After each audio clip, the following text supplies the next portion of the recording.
In today's video, I will be showing you how to set up a Facebook ad campaign the best way and what strategies we use to scale our clients just by one simple campaign. And if you're new here, my name is Vincent and I started running ads around 2016, where I helped an ecom brand scale from 50K to 150K a month with just Facebook ads and Google ads only. Ever since then, I started my own agency called Chipper, where we help ecom brands, coaches, consultants, and course creators scale their brands via Facebook ads. So let's dive straight into it. As you can see here, you go into the ads manager, you go to the campaign level, and then if you click on the create button, you have a lot of different objectives. Just to be super clear, the UI, UX will always update. So if you see this video, maybe in the future, it might be updated. But we got a different types of campaign objectives. We have awareness, traffic, engagement, leads, ad promotions, and sales. The biggest ones that we're always using is just sales, conversions, or leads when it comes to lead generation, or when we set up custom conversions with Google Tag Manager. Sometimes for some of our clients, we are using an IG profile and then we use engagement or traffic to the profile. Most of the times with e-commerce, you will always do a conversion campaign. So you click on the sales campaign, then you click on continue. As you can see, you no longer need to choose a campaign setup. Now it's called Advantage Plus Sales Campaigns anyway, and you still have manual options. That's the biggest one, the manual options. We always try to go with manual options. There are also a couple of different things here. Campaign score that will give you the best setup, quote unquote. You might want to get closest to the 100, but we don't always do that because there's some things that we like to keep on manually on or turn off because it gives us the best amount of results. So the first thing we do is a campaign name. We always name it Chipper 25 with a rocket because then we know that it's ours. This stripe, we do conversion campaign.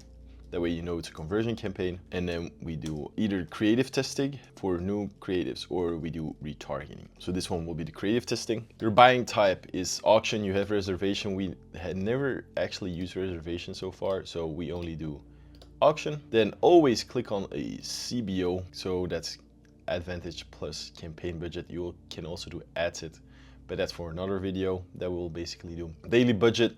We always use a daily budget of around 50 to 100 for beginning accounts, but so let's just do 100 a day.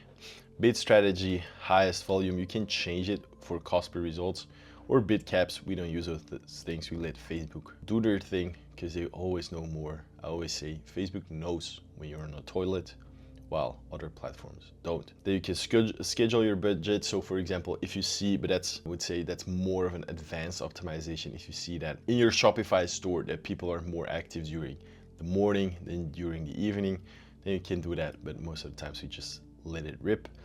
A/B testing, we don't do it. Special ads category, we don't do it. Then we click on next. And here ad set name, we do 001 main because that's your main ad set, the first base test. Then we do broad targeting, and then we do the countries, which is, for example, USA. Here, performance goal, maximize the reach of the goal, ad lift, blah, blah, blah. We just leave it at the maximize reach. But this is, why is it not on conversions? Awareness, my bad. So the sales one, you do your daily budget, you click on to next. Here you have website. You also have a website and app. We just do website. Maximize the number of conversions. Conversion value, you can do that in the future if you have more data. Usually we just stick to conversions because the conversion value is also with bid caps, etc. So you take your pixel and then you click, of course, on purchase. Always optimize on the conversion event on purchase because that is the end goal, and that also signals to Facebook that you only want people that want to buy right now. And then you can retarget on different events such as ad payment information, checkout, etc. Then the start date, we do the next day at 00 midnight. Why? Because it's a new day, fresh algorithm or daily algorithm. And if you put it live on 001, then you can optimize things beforehand, but then also it starts in midnight, new day, and basically your ad budget, your daily ad budget starts from 001. Instead, if you launch it just on the moment you set it up, it will take longer to adjust basically. End date, not necessarily. Here, these are new things basically that Meta included. So that is a new thing completely. You're not able to do a lot of manual setups. Usually in the past you were able to do a previous one, but that's not able to do it. So if you click here, further limit the reach of your ads, which is an insane type of wording because they say that you give a bad score to yourself, but that's actually the manual setup. It's also less condensed, or you're less able to optimize certain things or implement certain things. But that's the new Facebook. Everything's becoming more and more AI, which is completely fine because they still know more. But there are certain things that we'd like to have in control. So locations, inclusions, we do United States because it is the United States. We leave it broad. The age, you only change the age depending on your backend data or your offer. So for example, if we're selling clothes that are made for women only from the age of 40 upwards, you will do 40 upwards. Otherwise, we just leave it open. We do all genders. Here again, if you only sell women clothing, you do only women.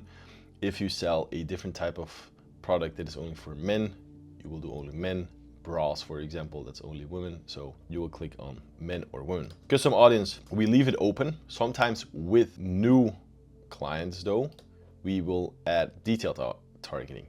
Custom audiences is just the audiences that you made.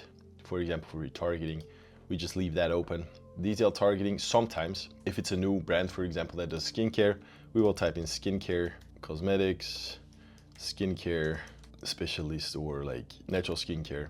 But most of the times we A/B test it, so we have the 001 main broad that we leave, and then we duplicate that ad set and we add those targetings, because then we can see where Meta is spending the most amount of budget to, but also where your results are different.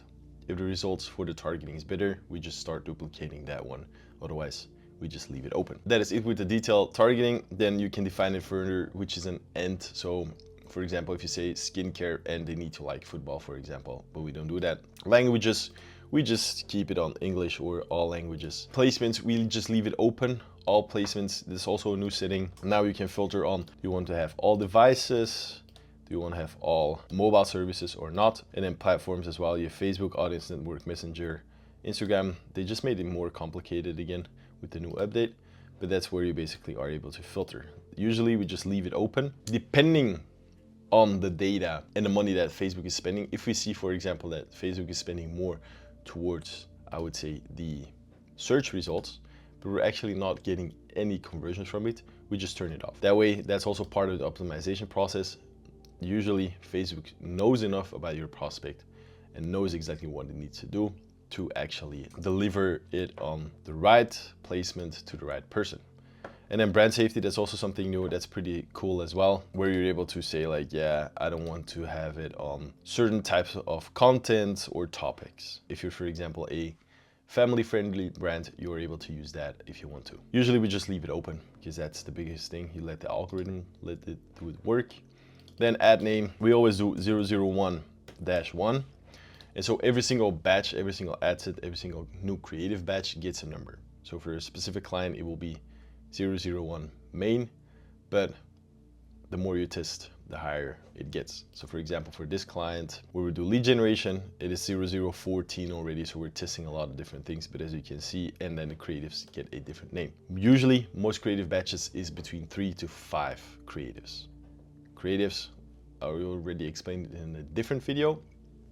It's just either the same hook of a video or a different body, testing 3 different or 5 different hooks or different headlines on a image. You just leave everything the same. Then here you take your Facebook page, your branding. If you want to have AI text and image generation, we just don't do that because the AI is not up to date yet. Here we do manual upload, single image, video, or a carousel depending, or a collection. We always turn off multi-advertiser because it's not helping. You put your website here, chipper.be. I would say book a call or like and subscribe for more information around Facebook ads and Google ads. Browser add-ons. Normally we just don't do anything of it because we don't want people to text customer support for a product. They just have to go to the website and buy it. Here you add your creative. As you can see, the branding nowadays, site links, catalog items, we just don't do it. We go to media, and then for example, take this ad, we crop it. This we disable because otherwise your ad will look weird You put everything in a nice place. Most of the times we just do original and original. If you have 101 in a story format, just upload it here. You can replace it. Then you click next, you type your text, looking for the best performance marketing agency, book a call. Voila. And then we do a headline, scale your brand 10x, brand 10x. Boom. Descriptions, we leave it open. And then for sales, we always do order now, because that's also a high intent call to action. As you can see, the AI of Meta is just bad. So we always click skip and continue. And here, advantage plus creative enhancements, we always leave everything off. Also the music, because that way you actually test what you made instead of Facebook testing it for you. Like the overlays, I mean, catalog items, same, the visual touch-ups, the 3D animations.